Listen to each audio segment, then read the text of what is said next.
Salut à tous, bienvenue sur le channel YouTube Esway Bac Edu.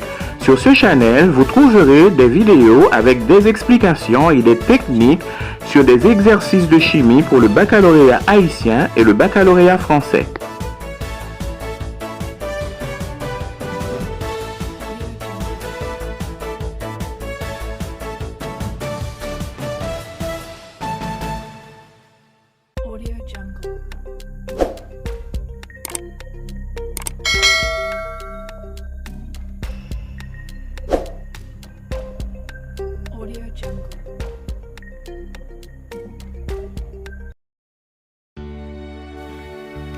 Problème de tableau d'avancement proposé au baccalauréat haïtien, le bac permanent, en février 2020. Nom de code de l'examen acétique NS en série SVT SMP. Problème numéro 2.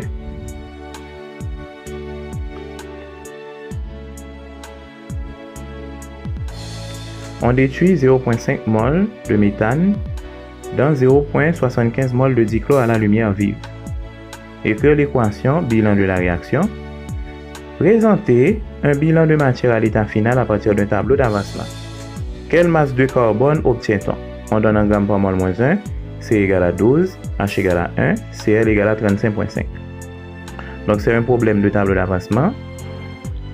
On donne les nombres de moles des réactifs, donc le problème est plus facile. Donc quand on a les nombres de moles, eh bien c'est plus facile. Donc un petit rappel. Le tableau d'avancement comporte généralement 4 lignes. Une première ligne avec l'équation équilibrée, une deuxième ligne pour l'état initial, une troisième ligne pour l'état intermédiaire et une quatrième ligne pour l'état final. Donc il faut bien équilibrer l'équation. Et après avoir équilibré l'équation, on place dans le tableau. Donc il faut toujours commencer avec l'équation de la réaction. Écrire l'équation de la réaction. Donc à la lumière vive, le méthane donne avec le dichlore une réaction brutale et on obtient du carbone et du gaz chlorhydrique. Il faut équilibrer l'équation parce que si l'équation n'est pas bien équilibrée, eh bien le tableau ne sera pas correct. Maintenant, on va dresser le tableau. Donc, dans la première ligne, il y a l'équation équilibrée. Pour l'état initial, on avait 0,5 mol de méthane et 0,75 mol de dichlore. Pour les produits, c'est 0 parce que dans un tableau d'avancement, dans l'état initial, les produits sont toujours égaux à 0. Donc, on a 4 colonnes pour les composés de l'équation. Une colonne pour le méthane, une colonne pour le dichlore, une colonne pour le carbone et une colonne pour le gaz chlorhydrique. Et maintenant, on va passer à l'état intermédiaire. Pour l'état intermédiaire, on va prendre la valeur initiale pour les réactifs, le méthane et le dichlore. On va prendre la valeur initiale moins X pour le méthane parce que le coefficient du méthane c'est 1. Pour le dichlore, c'est la valeur initiale 0,75 moins 2X parce que le coefficient du dichlore c'est 2. Maintenant, pour les produits, le coefficient du carbone, c'est 1. Donc, dans la colonne du carbone, on met X. Le coefficient du gaz chlorhydrique, c'est 4. Donc, dans la colonne du gaz chlorhydrique, on met 4X. Donc, pour les réactifs, on a des binômes séparés par le signe moins. Et pour les produits, on a seulement un monôme, avec comme coefficient le coefficient du composé correspondant. Maintenant, pour l'état final, c'est comme l'état intermédiaire, sauf que au lieu d'écrire X, on met X max. 0,5 moins X devient 0,5 moins X max. 0,75 moins 2X devient 0,75 moins 2X max. X devient X max. 4X devient 4X max. Et pour déterminer l'état final, on doit d'abord déterminer X max. Et pour déterminer X max, il y a deux hypothèses. Donc, quelles sont les deux hypothèses? On va poser les deux binômes des réactifs égaux à 0. Ok, pour déterminer l'état final, il faut d'abord déterminer X max. Et il y a deux hypothèses consistant à poser les deux binômes des réactifs égale à 0. Donc regardez, le binôme du méthane 0,5 moins X et le binôme du dichlore 0,75 moins 2X. On va poser ces deux binômes égales à 0 et on va conserver la plus petite valeur.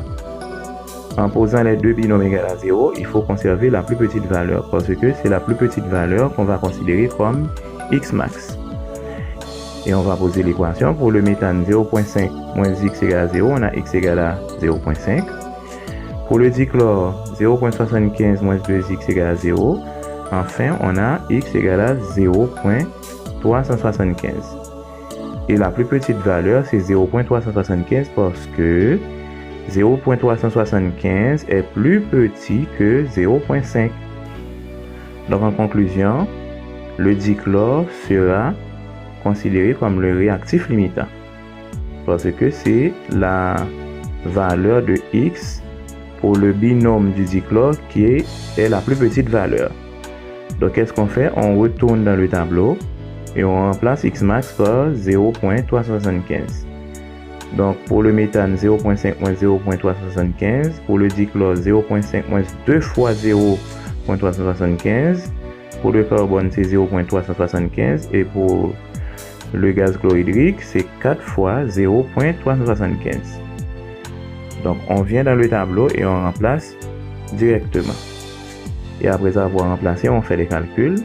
Étant donné que X max c'était pour le dichlore, on sait que dans la colonne du dichlore, on va avoir 0. Donc pour le méthane, c'est 0,125. Pour le dichlore, c'est 0 parce que c'est le dichlore qui avait donné le réactif limitant, la plus petite valeur de X, la valeur de X max.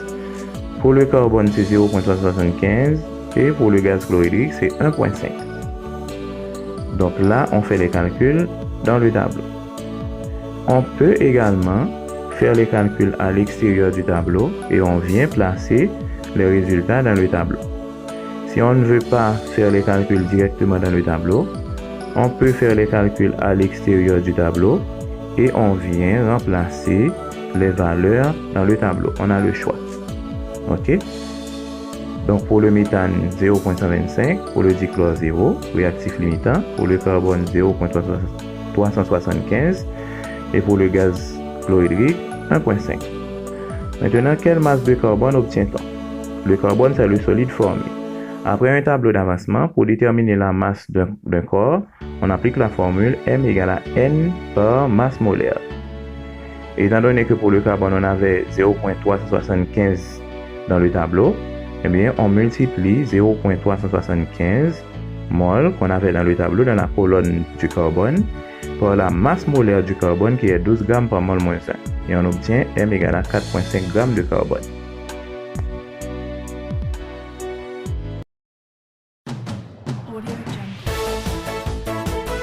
Merci à tous d'avoir regardé cette vidéo. Si vous avez aimé, n'hésitez pas à partager avec tous vos amis. Abonnez-vous à notre chaîne YouTube et soyez Bac Éduc pour vous informer de toutes nos nouvelles vidéos. Merci.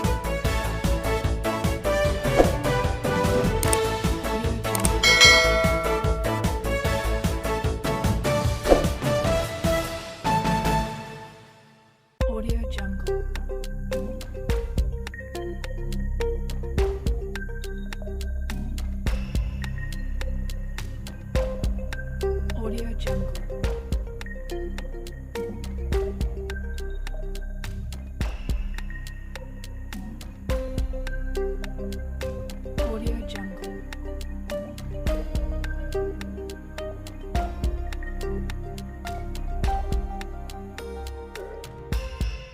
Audio Jungle.